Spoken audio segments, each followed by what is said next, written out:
আসসালামু আলাইকুম। আরেকটি নতুন রান্না নিয়ে হাজির হয়ে গেলাম।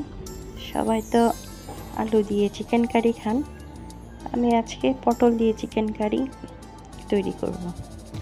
প্রথমে কড়াই বসিয়ে দিলাম, এখানে 3 টেবিল চামচ আমি তেল দিলাম। তেলটা গরম হয়ে আসলে আমি 1 কাপ পরিমাণ পেঁয়াজ কুচি দিয়ে দিলাম।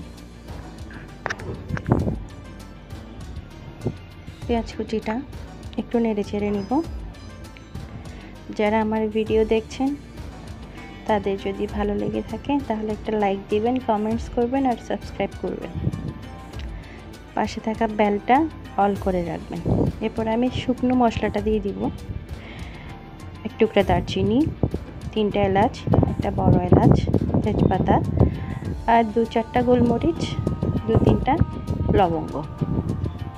এটা পেঁয়াজের সাথে দিয়ে আমি একটু ভেজে নিব।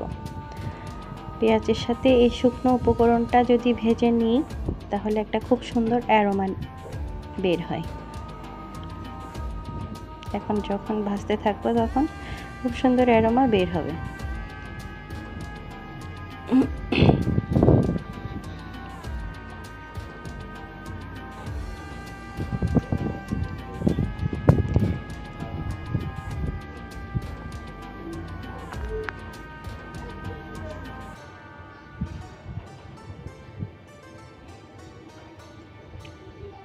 একটু ভালোভাবে ভেজে নিলাম।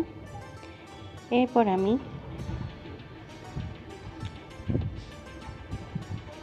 1 টেবিল চামচ আদা বাটা, 2 টেবিল চামচ রসুন বাটা,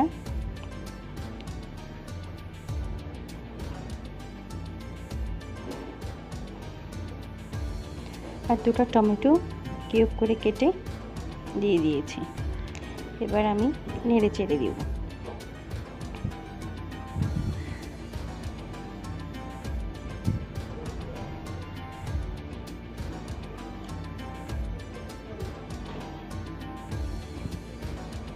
একটু ভালোভাবে নেড়ে চেড়ে দিতে হবে, একটু ভালোভাবে ভাজতে হবে। মশলাটা যদি ভালোভাবে ভাজা হয় তাহলে রান্নাটা অনেক মজা হয়।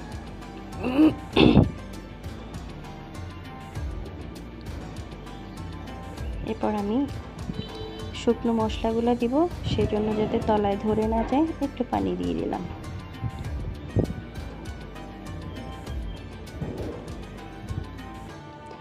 এরপর আমি 2 টিস্পুন মরিচের গুঁড়া দিয়ে দিলাম, 1 টিস্পুন হলুদের গুঁড়া,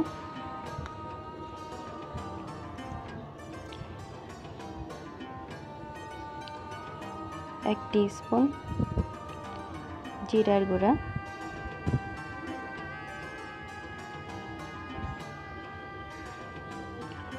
1 টিস্পুন ধনিয়ার গুঁড়া,